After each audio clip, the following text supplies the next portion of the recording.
Nama saya Tin Trisnawati. Saya memiliki 2 anak. Anak kedua, Rapasya Maulana Praja Hidayat, berumur 9 tahun dan biasa dipanggil dengan Lana. Dia penyandang cerebral palsy. Selama ini Lana belum sekolah karena menurut terapisnya Lana belum kuat untuk duduk lama-lama. Namun demikian, kami menyadari usia Lana seharusnya sudah usia sekolah. Ketakutan kami sebagai orang tua jika Lana disekolahkan, apakah tenaga pendidik bisa memahami kondisi Lana yang seperti ini? Kami sangat berharap perhatian dari pemerintah untuk anak dengan kondisi seperti Lana. Saya masih ingat ketika waktu ada kegiatan posyandu di kampung, salah satu petugas mengatakan, bocah gede kayak gini kok masih posyandu gitu. Aturan kan sudah pensiun. Terus terang dalam hati saya tuh, ya kayak gitulah. Ya sedikit sakit sih. Saya harap pemerintah mampu mengedukasikan peranan kader kesehatan di masyarakat untuk bisa memahami lebih dalam tentang penyandang disabilitas. Biasanya saya ngajak Lana jalan-jalan di sekitar lingkungan rumah aja. Saya masih mengalami kesulitan terutama kalau melewati gundukan yang tinggi polisi tidur tuh, yang agak runcing misalnya. Ada juga yang berjajar 3. Apakah ada peraturan perintah yang mengatur hal ini atau tidak? Untuk peraturan ketinggian polisi tidur gitu. Saat ini Lana terapi di Rumah Sakit Jogja. Untuk bisa ke Rumah Sakit Jogja, saya biasa sebulan sekali mencari rujukan ke puskesmas.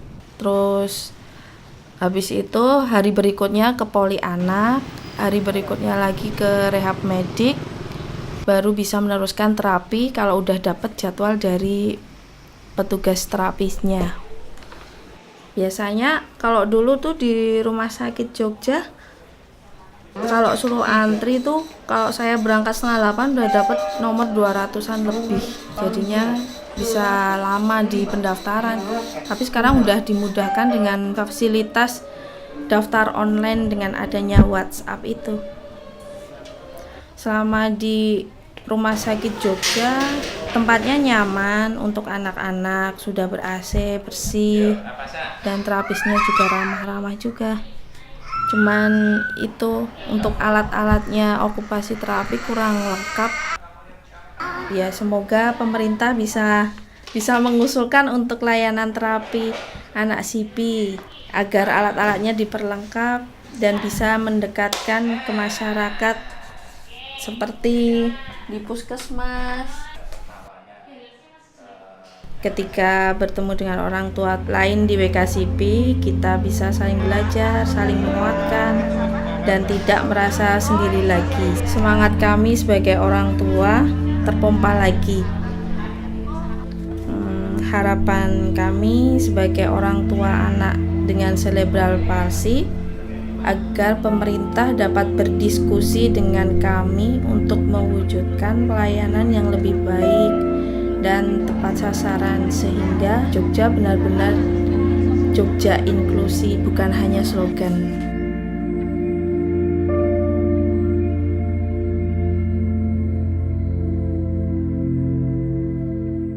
Saya Sunartini Hapsara, spesialis anak konsultan, PhD, guru besar ilmu kedokteran terutama kesehatan anak di Fakultas Kedokteran, Kesehatan Masyarakat dan Keperawatan Universitas Gadjah Mada. Jadi sebetulnya cerebral palsy itu adalah gangguan dari fungsi otak, fungsi perkembangan otak yang tidak progresif, yang menyebabkan gangguan gerakan dan postur tubuh. Jadi sifatnya itu gangguan perkembangan otak yang tidak progresif. Kalau pada waktu bayi kecil terkena radang otak, kemudian perkembangan otaknya itu terganggu, tidak berkembang, itu bisa menjadi cerebral palsy di kemudian hari.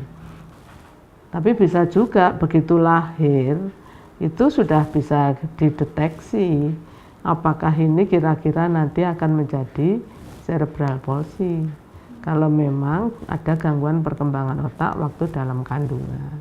Jadi penyebab dari cerebral palsy itu bisa dalam kandungan, bisa karena proses persalinan, bisa sesudah lahir. Karenanya fasilitas-fasilitas kesehatan, kemudian BPJS, itu kalau bisa untuk anak-anak begini ya jangan terus dibatasi.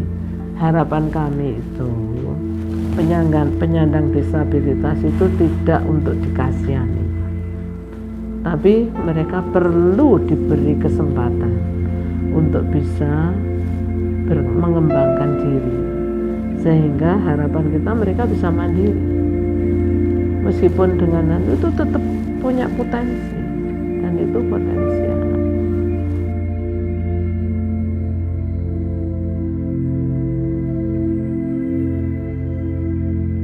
Nama saya Wahyu Ambarwati Utari.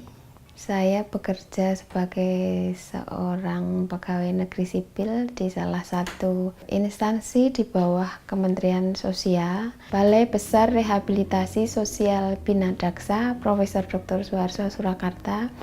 CP pada dasarnya adalah satu gangguan pola gerak, satu abnormalitas dari pola gerak tubuh, dan itu sifatnya sudah menetap. Karena itu bersifatnya seumur hidup, itulah pentingnya satu latihan. Anak dengan penyandang cerebral palsy, terapi yang diperlukan sesuai dengan tingkat ketidakmampuannya. Latihan untuk penyandang cerebral palsy sifatnya seumur hidup. Pada awal perkembangan mereka bertujuan untuk memaksimalkan dari kemampuan fungsi motorik mereka sampai mereka bisa menjadi anak yang mandiri sesuai dengan tingkat ketidakmampuannya. Kalau sudah mereka bisa mandiri, tujuan dari latihan adalah untuk pemeliharaan, maintenance dari otot-ototnya sendiri itu untuk selalu bisa bekerja, selalu bisa bergerak secara maksimal. Pendidikan bersifat hak untuk semua warga negara termasuk penyandang cerebral palsy seperti yang termaktub dalam Undang-Undang Nomor 8 Tahun 2016 bahwa setiap penyandang disabilitas juga berhak untuk mendapat pendidikan, dan pendidikan itu tidak harus menitikberatkan pada akademisnya. Pendidikan untuk keterampilan mereka dalam berkarya, pendidikan untuk bagaimana mereka bisa bersosialisasi, bisa berinteraksi dengan masyarakat sekitar, bisa berhubungan dengan teman sebaya dan lain sebagainya. Jadi tidak hanya melulu untuk akademisnya, tapi juga bermanfaat untuk bagaimana mereka bisa menunjukkan eksistensinya di dalam satu lingkungan yang dia tempati. Untuk memaksimalkan kemandirian anaknya diperlukan satu biaya yang lebih, karena mereka memerlukan satu latihan itu sepanjang hidupnya. Mereka juga memerlukan waktu yang khusus diberikan untuk anaknya. Di sisi yang lain, sebagai orang tua pun, sebagai manusia, mereka juga memerlukan satu waktu untuk dirinya sendiri. Jadi kadang diperlukan satu komunitas dari penyandang cerebral palsy untuk bisa lebih berperan menambah wawasan dari orang tua penyandang cerebral palsy. Pemerintah harus mendukung bagaimana memaksimalkan penyandang cerebral palsy, salah satunya dengan memberikan satu pelayanan untuk penyandang cerebral palsy mulai dari ujung tombak pelayanan medis yang paling dekat di masyarakat, yaitu di puskesmas.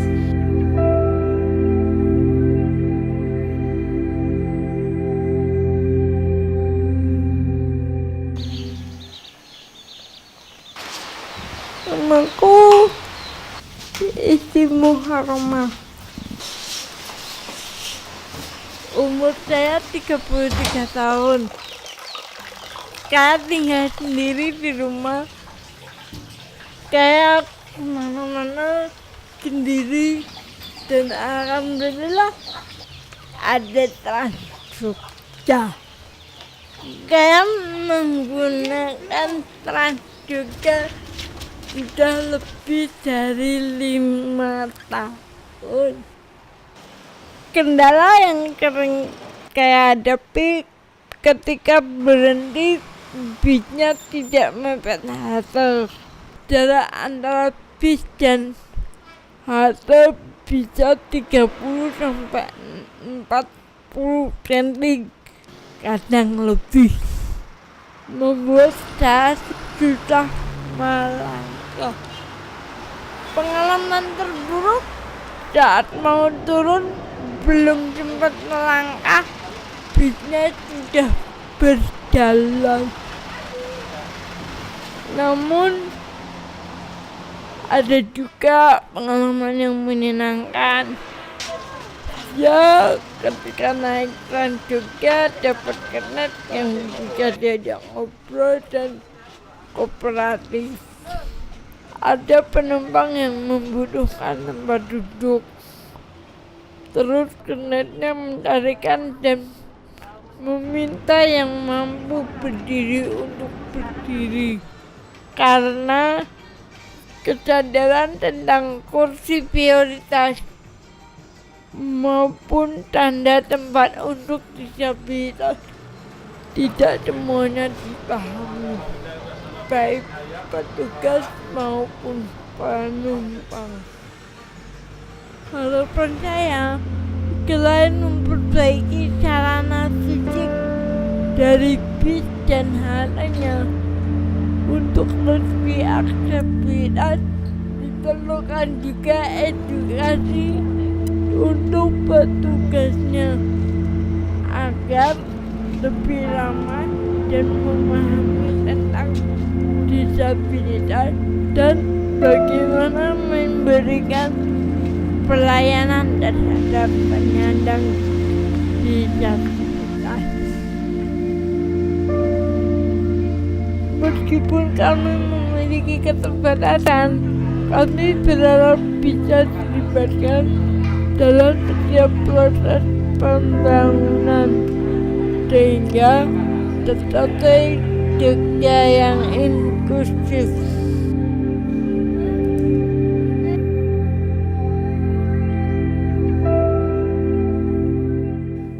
Saya Nuning Suryati Ningsih, nama panjangnya begitu. Sehari-hari saya ada di Yayasan Cikal. Ya, fasilitas publik ya. Ada beberapa yang bisa saya lalui, tapi ada beberapa yang tidak. Kemudian ada toko-toko yang supermarket kecil-kecil itu saya jelas nggak bisa semua, belum bisa menggunakan kursi roda semua. Yang bisa itu ya yang besar-besar, yang di Jogja baru ada berapa itu. Malioboro itu juga baru berapa. Malioboro Mall itu saya juga nggak bisa masuk di sana karena semuanya pakai eskalator kan, nggak ada liftnya. Nah kalau sudah nggak ada liftnya saya nggak bisa. Apalagi gedung pemerintah yang belum, yang selama ini semua pertemuan itu ada di lantai 2 begitu. Sehingga saya agak kesulitan kalau diundang mereka untuk mengikuti pertemuan-pertemuan itu. Gitu. Sebetulnya sudah ada peraturan menteri ya, peraturan menteri PU nomor 30 tahun 2006 tentang fasilitas bangunan yang bukan aksesibel ya sebetulnya, fasilitas bangunan yang layak bagi semua warga negara sebetulnya.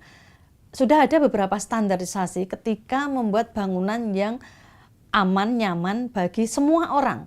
Kalau jalan itu bisa dilalui oleh pengguna kursi roda dengan mandiri, saya rasa ya itu aman bagi semua. Lansia, perempuan, anak-anak, begitu.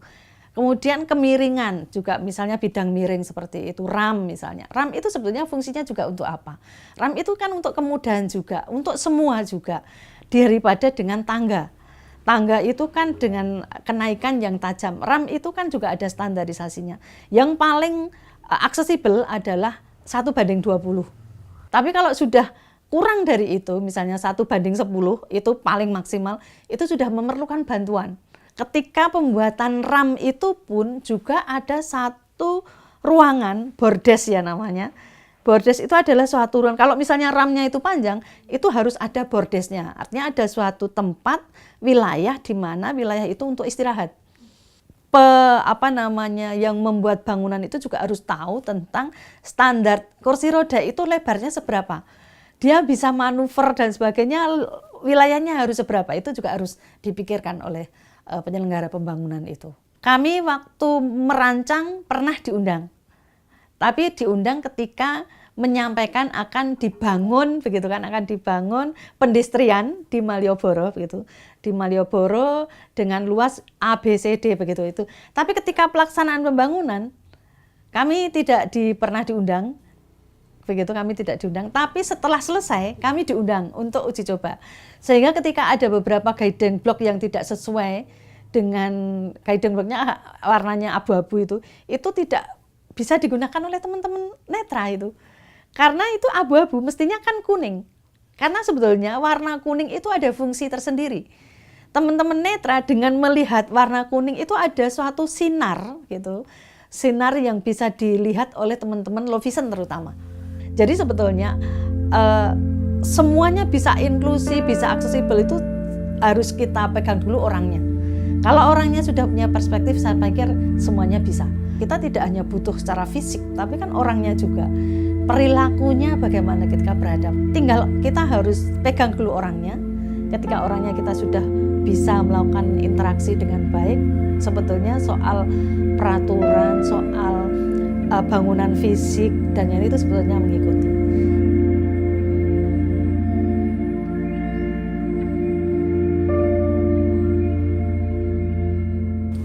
Nama saya Ida Ayu Putu Sudiartini. Saya berasal dari Bali. Sekarang semenjak ada taksi online, naik taksi online. Dulu ya waktu saya masih sering naik trans itu kan, itu karena kita berkursi roda, kalau jaraknya dengan mobil itu jauh kan takut ya, kan takutnya kejeblos itu. Terus kalau dulu masih mau, kalau saya bilang, Mas itu mobilnya datang, tolong dong disuruh mepet, bilang sama sopir, mau. Tapi kalau sekarang kok nggak mau, saya juga jadi bingung. Padahal sebetulnya naik trans itu enak, kenapa?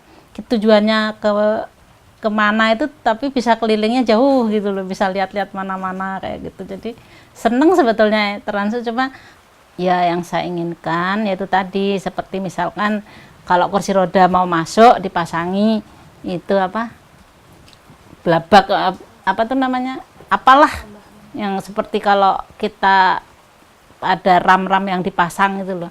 Kan ada RAM yang bisa dipasang, bisa dilepas, itu inginnya seperti itu. Terus sosialisasi untuk sopir-sopir trans supaya mereka lebih sabar menunggu kalau kita lagi naik sampai kita diputer bisa menghadap ke jalan. Karena kalau pegangan itu kadang-kadang udah penuh banyak orang gitu loh, susah. Sebetulnya saya suka dengan trans itu. Terus itu loh tempat duduk, tempat kursi yang untuk kursi roda itu jangan dikasih barang.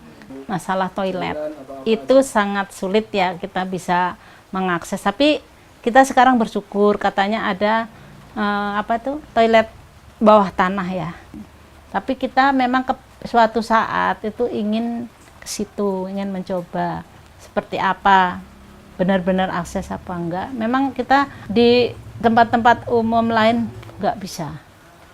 Ya, kami yang pemakai kursi roda itu sangat kesulitan kalau untuk ke toiletnya. Ya, itu tadi misalnya RAM-nya itu lebih dibuat belok bagaimana supaya kita tuh bisa naik sendiri. Kan sudah ada contoh yang di Balai Kota. Itu kan caranya juga berputar gini toh, Mbak. Jadi dari sini ke sini ke sini ke sini ke sini. Jadi pelan-pelan, naiknya itu pelan-pelan. Jadi sebenarnya memang itu memakan tempat, cuma kan kalau memang tujuannya untuk agar memakai kursi roda itu mandiri ya dengan cara seperti